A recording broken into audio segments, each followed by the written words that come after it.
Here's a $1,000 tip if you're going to be building your deck this summer. So this is a brand new deck that I'm standing on right now, and it's never been stained.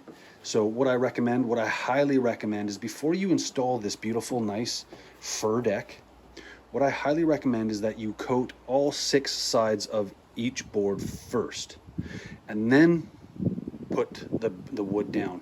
And the reason being is because it's really, really, really difficult to get it down inside that crack all the way on both sides.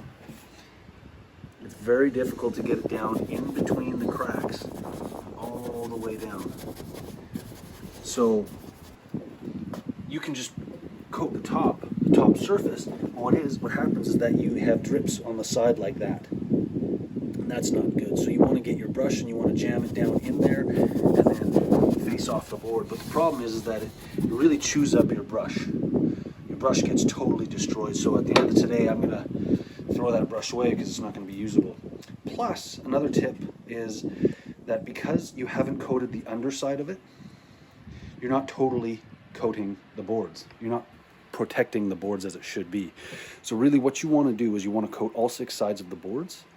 Therefore, if any water gets underneath the deck, say it rains or it floods, and any water gets underneath the deck, it's not going to soak up on the underside of that wood that's unprotected and then possibly make the top coatings fail. So that's another reason why paint coatings fail on decks, is because you lay it down, you install it like this, and then you coat it on top, and it looks great for a year or maybe even 1 season, and then it flakes and it peels, and you wonder why. Well, the reason why is because the underside boards aren't treated. They're not sealed. Therefore, the water gets in underneath and it soaks its way up.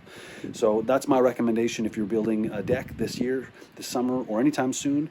Talk to your carpenter, talk to your painter about staining the boards on all 6 sides first. Some applications are 1-coat applications, some are 2-coat applications.